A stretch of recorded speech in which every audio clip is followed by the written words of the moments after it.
저는 14개월 딸아이를 둔 아기 엄마입니다.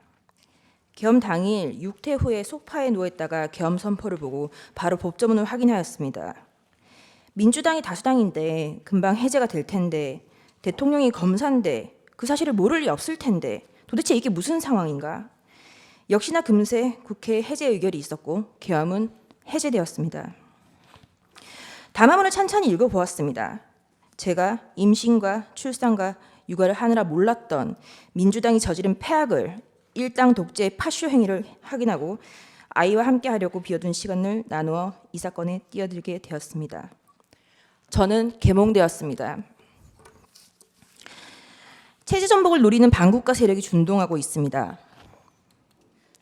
약 4개월 전 선고된 민주노총 간첩 사건에서 최근 우리 사회의 모든 갈등이 간첩들의 지령에 의하여 일어났다는 사실을 확인할 수 있었습니다.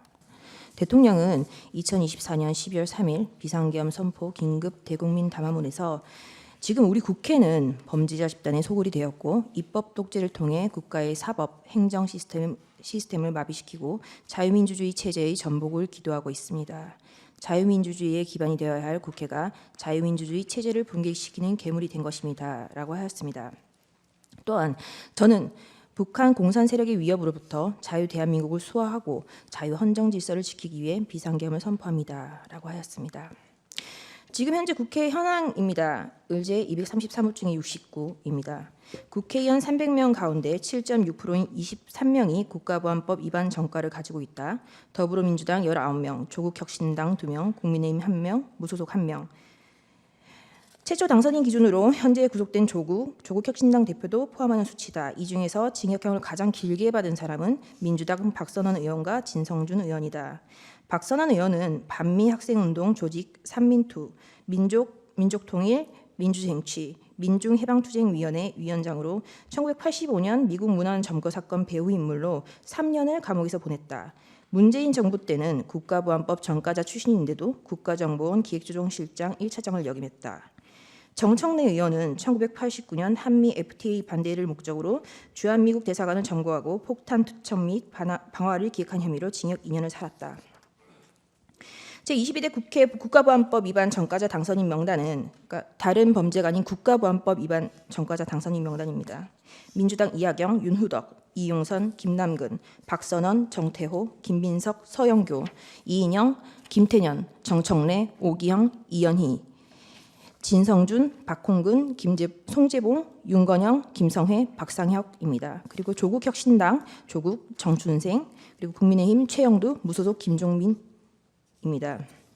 의제 233호증이 70호증입니다. 이재명과 경기동부연합의 관계에 대하여 기사하고 있습니다. 경기동부연합은 북한 정권을 추종하며 대한민국이 북한에 흡수합병되는 고려 연방제 통일을 목표로 하는 주사파 중의 핵심 세력으로 반체제 세력이고 경기동부연합의 수계는 내란 선동 등의 혐의로 수감되었던 이석기 전 통진당 의원, 문재인 대통령은 2021년 12월 24일 이석기를 가석방하였다.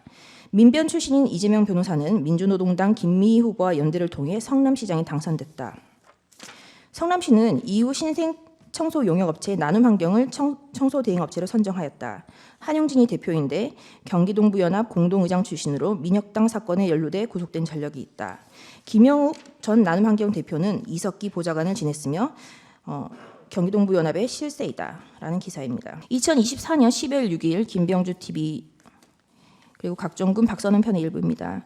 곽종근은 국민에게 피해를 주면 잠시만요. 곽종근은 국민에게 피해를 주면 안 된다고 지침을 주었고 본회의장으로 들어갔던 인원과 밖에 있었던 인원이 있었는데 국회의사당 안에 있는 요원들을 밖으로 빼내라라고 인원 요원이 특전사령부 인원임을 명확히 하고 있습니다. 그런데 그 옆에서 박선원이 작은 소리로 의원들을 빼내라라고 하였고 김병주가 그를 받아 국회의원들을 빼내라라는 진술로 변경되어 가는 과정이 보입니다. 의제 104호증의 37분 6초부터 들어주시기 바랍니다. 그때 들어왔던 병력들이 나중에 에워싸고 창문을 깨고 이렇게 궁 안으로 진입한 것은 안에 진입해서 잠그고 못 들어오게 하기 위한 방법이 그렇게 한 겁니까? 그렇습니다. 거기 앞서 말씀드렸듯이 우리 특전팀들이 갔을 때는 이미 많은 사람들이 있어서 그 정면으로 그를 들어가게 되면 앞서 지침을 줬듯이 국민 피해되는 상황들이 우려되기 때문에 피해를 주지 않고 들어가는 다른 통로를 찾다 보니까 그렇게 된 걸로 알고 있고 그 팀들도 들어가서 인원을 출입 통제하기 위해서 안으로 들어갔습니다. 그리고 안으로 들어온 병력들이 그 본회의장으로 밀고 들어왔었거든요. 예. 그때는 뭐 보고받은 건 없습니까? 보고받은 거나 또는 상급 부대로부터 그 중간중간에 장관이나 계엄사령관으로부터 지침받은 건 없습니까? 본회의장으로 가서 일부 들어갔던 인원이 있고 밖에 일부 있던 인원들이 있었는데 제가 그 조치를 하면서 전임 장관으로부터 국회의사당 안에 있는 의원들을 밖으로 이렇게 좀 빼내라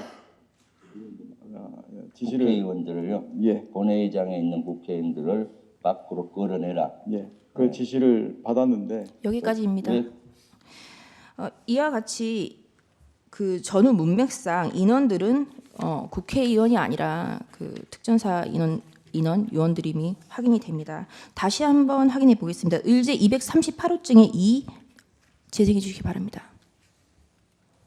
국회의사당 안에 있는 의원들을 밖으로 이렇게 좀 빼내라 지시를. 국회의원들을요? 예. 네, 다음 그 국회의사당 안에 있는 요원들을 밖으로 빼내라 할 때 박선원 의원의 입모양을 확인해 주시기 바랍니다. 165호증에 5 재생해 주시기 바랍니다. 좀 빼내라 지시를. 국회의원들을요? 예. 본회의장에 있는 네, 이와 같이 인원 요원이 국회의원으로 변경되는 과정을 지켜보셨습니다. 우원식 의장의 월담 사진입니다. 뭐 그 국회를 봉쇄했다라는 취지인데요. 뭐 어떻게 보면 이것이 저에게 불리한 증거일 수도 있겠습니다만 그 아무도 없는데 우원식 의장이 월담을 하는 사진입니다. 이것은 우원식 의장 스스로 뒤에서 누군가가 사진을 찍어준 거겠죠. 네, 이렇게 사진이 찍혀 있고요. 의제 241호증에 5 재생 부탁드립니다.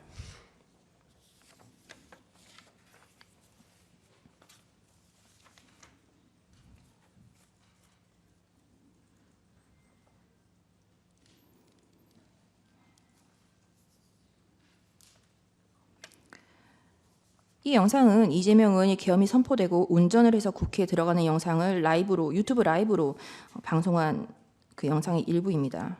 소리는 원래 녹음되지 않았고요. 차에서 내려 계엄이 선포되었지만 길에 뭐 계엄과 관련된 어떠한 인원도 없고 아무도 없는데 혼자 스스로 월담을 하는 장면입니다.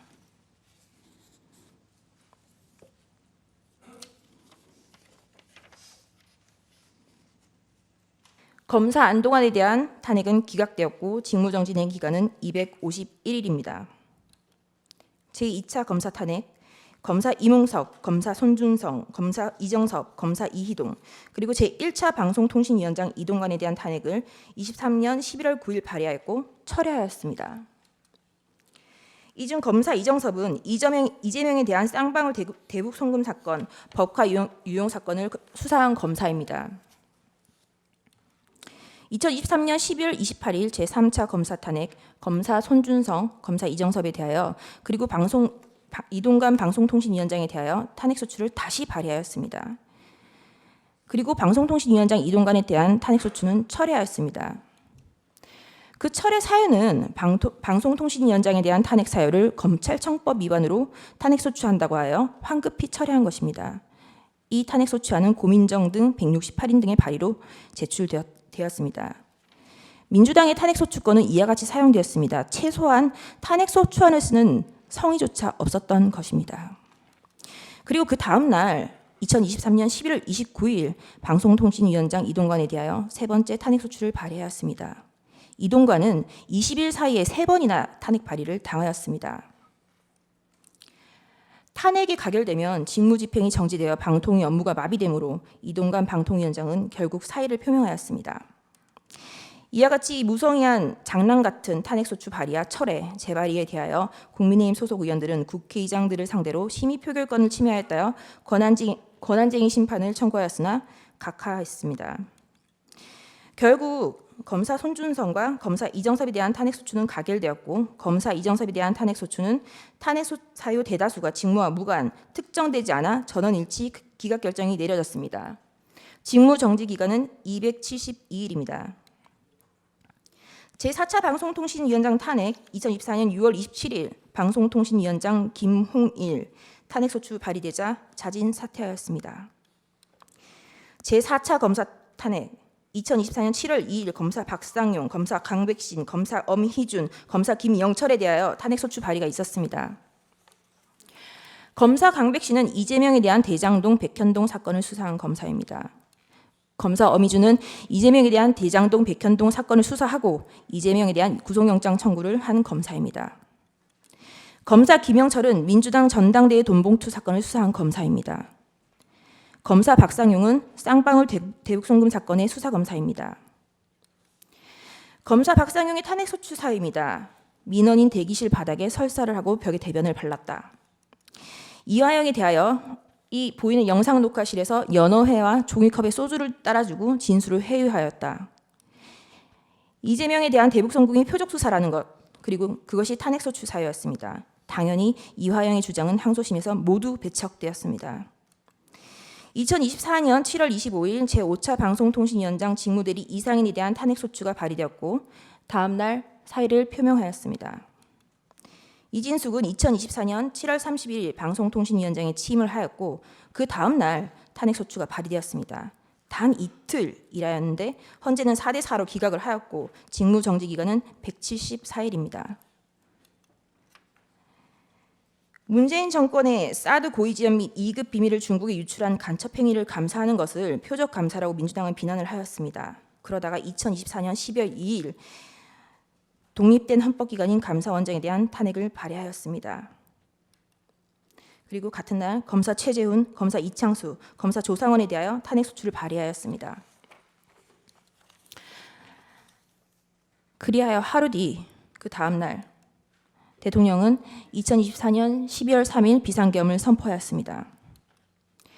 반국가 세력의 사회 장악, 민주당의 언론 장악 시도, 입법 폭거, 사법 업무의 마비, 삼권 분리 원칙의 몰각, 헌법기관인 감사원의 독립성까지 좌지우지하려는 일당 독재 파쇼행이 대하여 국민들에게 현재의 상황을 알리기 위한 대국민 호소의 계엄을 선포하였습니다. 그럼에도 민주당은 멈추지 않았습니다. 결국 2024년 12월 5일 검사 최재훈, 이창수, 조상원에 대한 탄핵을 가결하였습니다. 그리고 감사원장 최재해에 대해서도 탄핵을 가결하였습니다.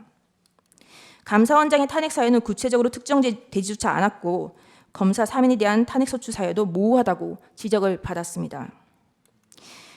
2024년 12월 4일 피청구인에 대하여 1차 탄핵을 발의하였고 그 사유 중 일부는 중국, 러시아를 적대시하고 일본 중심의 기이한 외교정책을 고집한다라는 것이었습니다.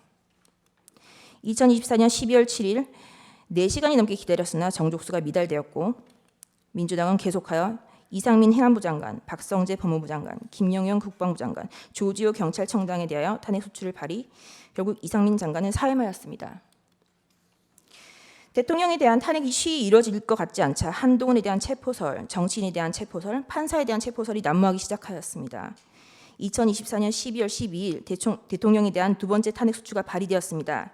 그리고 체포설만 가지고 부족하자 2024년 12월 13일 김어준이 한동훈에 대한 사살설을 터뜨렸습니다.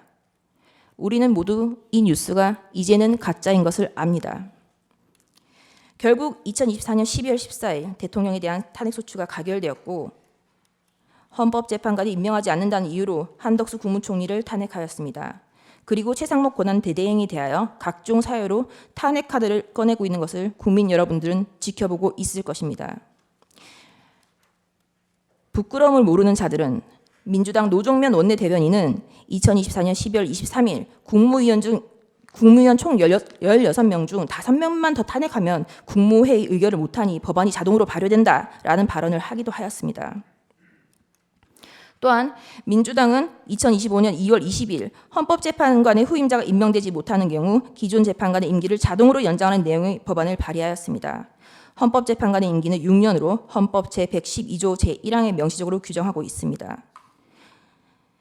도대체 누가 국헌을 문란하게 하고 있는 것인지 묻고 싶습니다. 이상입니다.